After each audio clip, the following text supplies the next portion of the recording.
A gente vai dar início, então, fazendo uma oração, agradecendo a Deus pela noite de sono, né, de descanso que tivemos, por essa manhã, por esse privilégio que temos de poder meditar na palavra do Senhor, de poder ouvir. Que Deus nos abençoe nesse sentido. Vamos fazer uma oração, então. Eu vou orar pedindo para que Deus nos abençoe nesse sentido. Oremos, irmãos. Senhor Deus, obrigado, ó Pai, pela tua bênção, pelo teu cuidado, pela tua misericórdia que tem sido derramado sobre nós. Obrigado, Deus, pela noite de sono que tivemos, pelo renovo que o Senhor tem nos concedido, por esta manhã. Obrigado, Deus, porque podemos meditar na tua palavra e queremos nos colocar diante do Senhor com os nossos corações abertos para que esta palavra fale profundamente aos nossos corações. Usa, Senhor Deus, a minha vida como instrumento em tuas mãos para falar exclusivamente da tua palavra, Pai. Em nome de Jesus, ó Pai, derrame da tua misericórdia, nos perdoando por aquilo que temos pecado e ofendido contra o Senhor. Em nome de Jesus é que nós oramos a ti. Amém. Eu vou convidar a todos, então, a abrir as suas Bíblias em Neemias, no capítulo 1. Nós vamos ler inicialmente dos versículos de 1 a 4, mas eu vou pedir para que você deixe a sua Bíblia aí aberta no livro de Neemias, que a gente vai ler alguns versículos além desses 4 primeiros. Neemias, livro de Neemias, capítulo 1.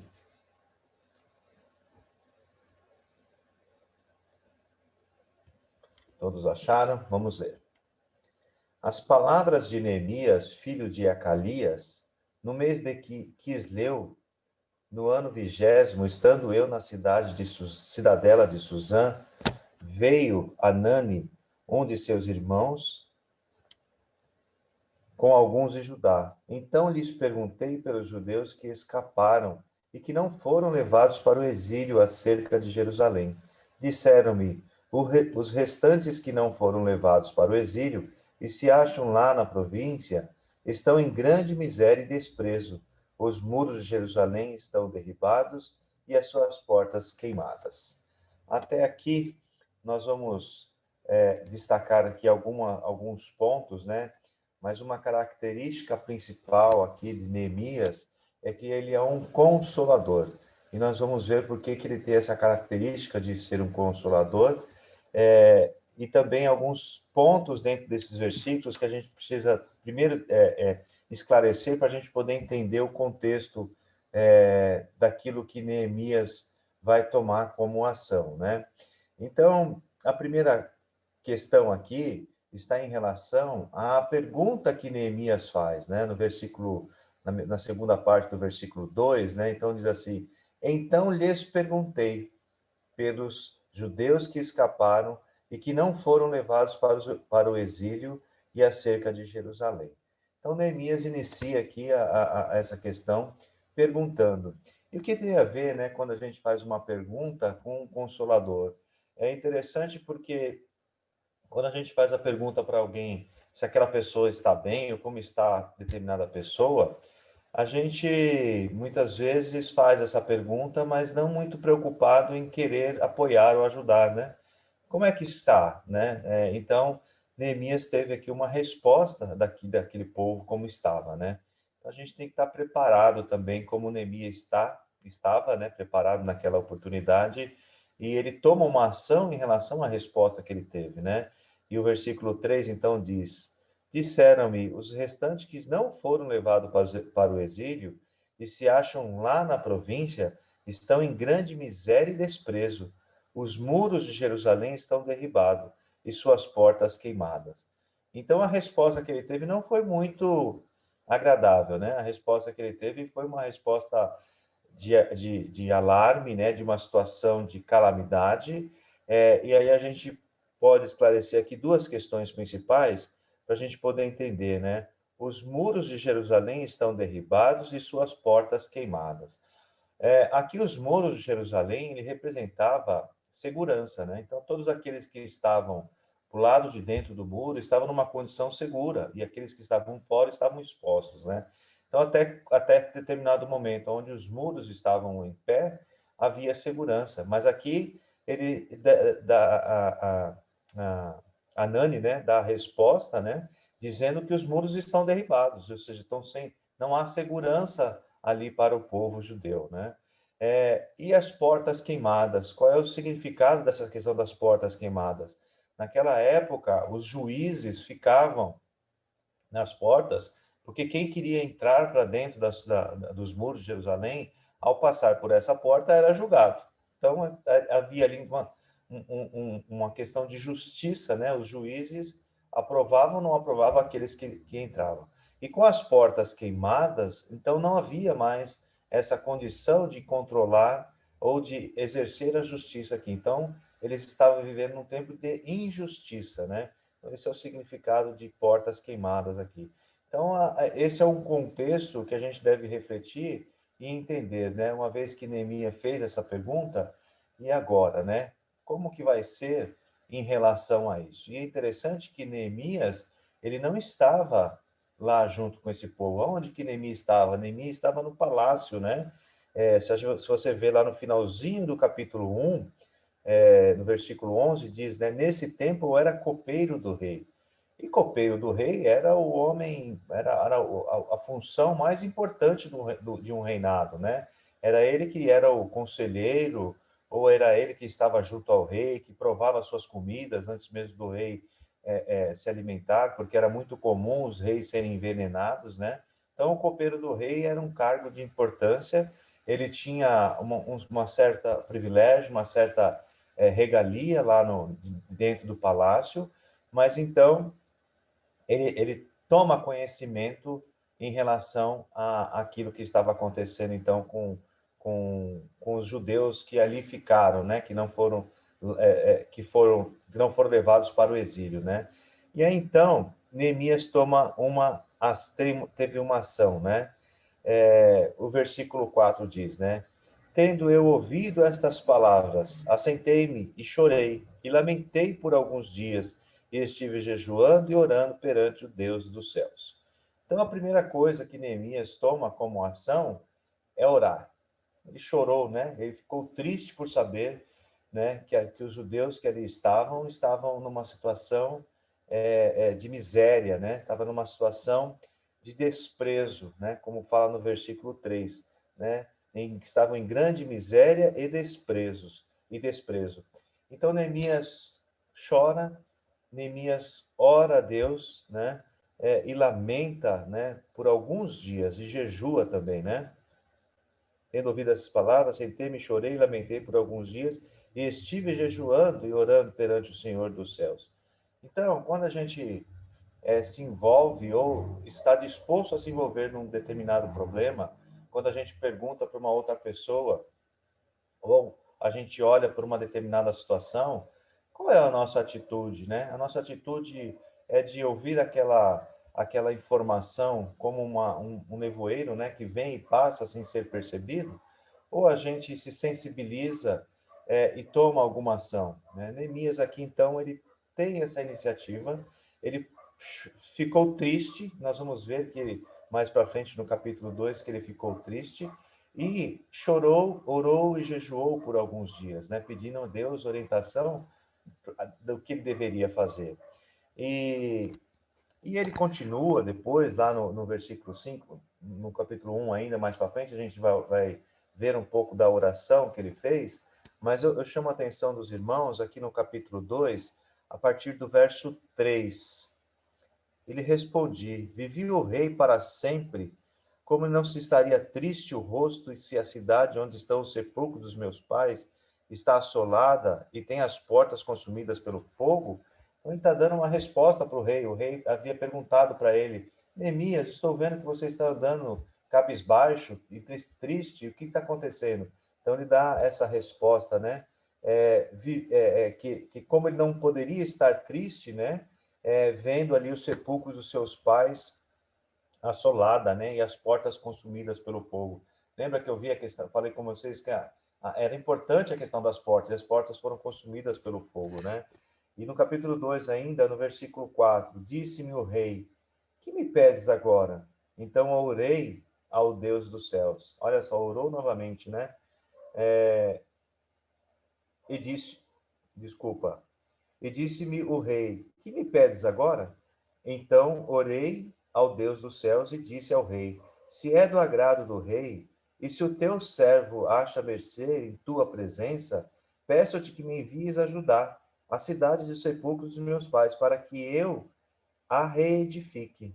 Então o rei, estando a rainha sentada junto dele, disse: Quanto durará? Então ele começa a negociar com o rei ali o período que ele vai se ausentar é, é, ali do palácio, né? Então o rei concede a saída de Neemias lá do palácio, mas isso tudo sob a vontade de Deus, porque Neemias colocou essa situação diante de Deus. Então Neemias se sensibilizou com essa situação, orou por alguns dias, o rei percebeu, né, que ele estava triste e foi então pedir ao rei que pudesse deixá-lo ir lá reconstruir, né? Finalzinho do versículo 5, né? Para que eu a reedifique.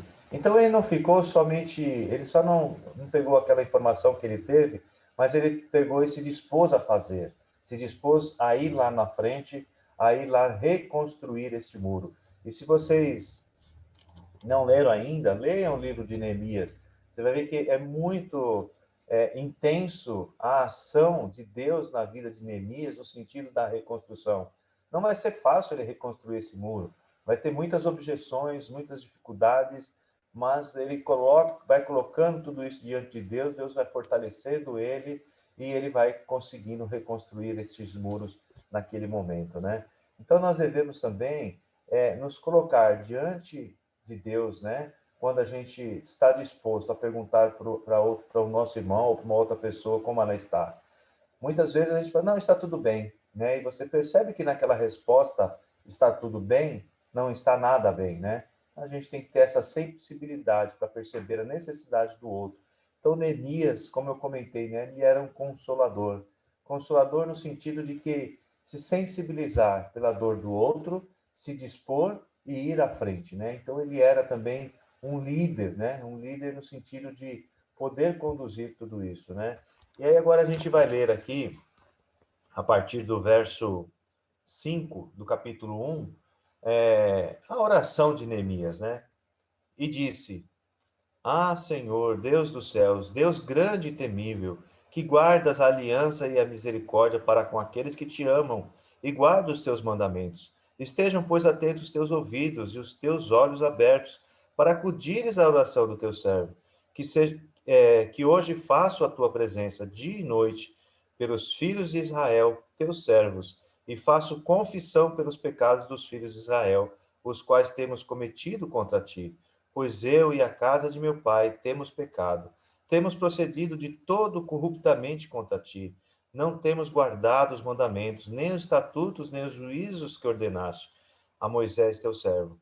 Lembra-te da palavra que ordenaste a Moisés, teu servo, dizendo: Se transgredirdes, eu vos espalharei por entre os povos, mas se vos converterdes a mim e guardardes os meus mandamentos e os cumprirdes, então, ainda que os vossos rejeitados estejam pelas extremidades do céu, de lá o ajuntarei e os trarei para o lugar que tenho escolhido para fazer habitar o meu nome.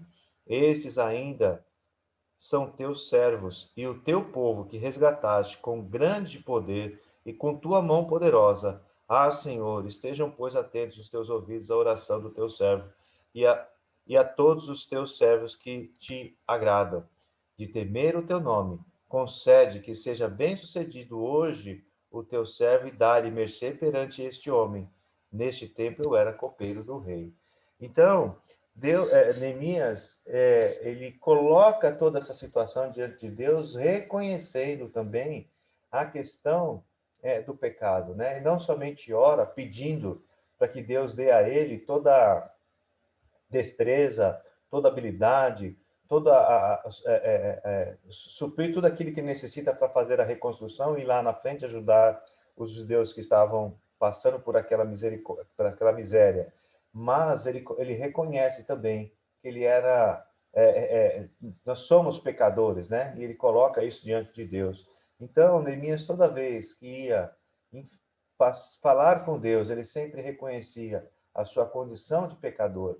E nós devemos fazer isso também, né? Nós temos pecado contra o Senhor, né? E a palavra é clara aqui, né? Quando diz que o versículo 8, né? Lembra-te da palavra que ordenaste a Moisés, seu servo. Se transgredirdes, eu vos espalharei por entre os povos, né? Mas se vos converterdes a mim e guardardes os meus mandamentos, eu os cumprirei. Então, Deus ali também, ele reconhece aquilo que nós temos pecado contra o Senhor, reconhece a nossa condição de pecadores e quer que a gente se arrependa dos nossos pecados. Então não adianta eu também querer fazer a vontade, a minha própria vontade e esquecer de reconhecer aquilo que eu tenho pecado contra o Senhor. Muito bem. Então a gente vê essa questão de Neemias se dispondo a fazer a vontade de Deus, né? E coloca tudo isso diante de Deus. E aí eu faço algumas perguntas para nós refletirmos, né? Neemias, ele chora pelo povo de Deus. Será que nós choramos quando o nome de Deus é zombado? Quando a gente olha para a igreja e não vê motivo para orar ou para jejuar, qual é a nossa sensibilidade em relação a isso, né? Quando a gente olha para alguma família, para nossa família, para nossa própria família mesmo, a gente não vê motivo para orar e para jejuar. Quando a gente vê uma questão de injustiça, né, no país, a gente não tem um motivo para jejuar aí, orar. Então, motivos a gente tem, né? A gente tem na igreja, a gente tem na família, a gente tem na sociedade, a gente tem motivos em vários locais, a gente pode se sensibilizar e colocar isso diante de Deus, né? Mesmo nós sendo pecadores que somos, Deus é misericordioso, nos perdoa e nos coloca à frente. Ele vai abrindo as portas, né? E nos dando a condição de fazer aquilo que é a vontade dele, né? Então, Neemias, né? Ele coloca toda a sua alma diante de Deus, né? Arrependido dos seus pecados, né? E não só isso, né? Ele ora, coloca diante de Deus e coloca em prática. Ele vai lá reconstruir o muro, né? Como eu comentei, leia os demais capítulos de Neemias que você vai ver a reconstrução do muro através de Neemias à frente desse trabalho, né? E aí a gente conclui, né, com algumas questões que aparentemente alguns problemas eles podem ser insolúveis para nós, mas para Deus eles não são, né? Não há nenhum problema que seja impossível que Deus não possa resolver. Então Deus ele resolve todos os problemas, independente daquilo que a gente possa entender que seja impossível, né? Deus é um Deus do impossível. Os homens mais eficazes na obra de Deus são os homens que mais se colocam diante de Deus em oração também. Então, nós precisamos orar mais, colocar diante de Deus os nossos corações, meditar na palavra dele, entender, né, tudo isso. Nessa semana, junto com os homens, na quinta-feira, estudando o livro que estamos vendo, que é o Homem Bíblico, né? E a gente estava vendo essas questões, né? Que a gente precisa estudar, meditar na palavra de Deus, que é lá que nós vamos encontrar todas as respostas daquilo que precisamos, né? Então nós precisamos meditar na palavra deles. Então todos os homens eficazes, né? Eles estão diante de Deus nesse sentido de oração e meditação na tua palavra, né? E Deus pode levar e usar você e eu, né? De forma poderosa, se a gente se dispor a estar diante de Deus e também estarmos dispostos a fazer perguntas, né? Como eu comentei, né, no comecinho do capítulo 1, né, Neemias faz uma pergunta, né? E talvez quando ele fez essa pergunta, a resposta fosse assim: não, eles estão bem, né? Eles estão lá dentro, atrás dos muros, os muros estão conservados, as portas estão íntegras, né? Mas não foi essa a resposta que ele recebeu. Então a gente tem que estar disposto a receber uma resposta a qual nós temos que arregaçar as nossas mangas e colocar a mão em prática, né? Então, você tem sido um consolador?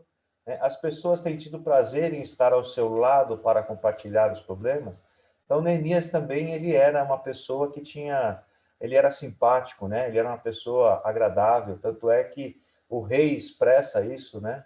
O rei percebia isso, ele era um companheiro do rei, o rei sentia confiança no Neemias, né? Então, nós também devemos transmitir isso. As pessoas têm confiança em você?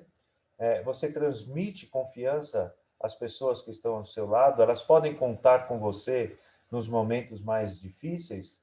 Se você não é esse tipo de pessoa, as pessoas não vão querer estar ao seu lado, né? Não vão querer estar próxima de você. Então, nós devemos nos colocar diante de Deus, com os nossos corações arrependidos daquilo que temos pecado contra o Senhor e nos dispor a querer ajudar ao outro, a nos dispor a querer fazer a vontade de Deus. Porque todas as vezes que a gente decide resolver os nossos problemas com as nossas próprias mãos, normalmente o resultado dessas soluções não são as melhores, né? A gente sempre acaba retroagindo, né, e não avançando.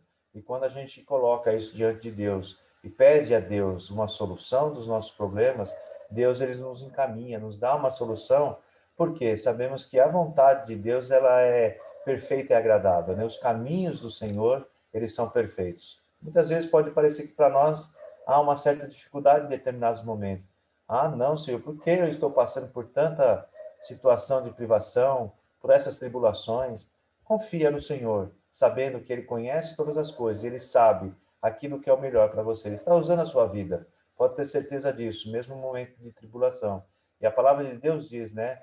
Felizes ou alegres são aqueles que passam por tribulações, porque é nessas tribulações que nós crescemos, é nessas tribulações que nós nos fortalecemos diante do Senhor. E assim como Neemias, né, se dispôs a reconstruir o muro, que nós possamos estar dispostos a reconstruir a vida daquelas pessoas que estão ao nosso lado, ajudando com os seus problemas. É para isso que nós somos chamados. Nós não somos chamados para congregarmos numa igreja simplesmente para ficarmos sentados e esquentando o banco da igreja, né? Mas fomos chamados para servir ao Senhor aonde quer que Ele nos coloque e no problema que Ele quer que nos envolva. Que Deus derrame da tua misericórdia sobre as nossas vidas e nos dê o entendimento, nos dê a sabedoria para fazer tudo conforme a vontade do Senhor. Amém? Eu vou pedir para o pastor Fernando fazer uma oração, encerrando esse momento devocional, e logo após a palavra está com a superintendência da escola dominical. Vamos orar, irmãos. Ó Deus bendito, muito obrigado, Senhor, por esta manhã de vida na tua presença. Te agradecemos pelo privilégio do dia do Senhor, da escola dominical, da devocional que acabamos de ouvir, ó Deus.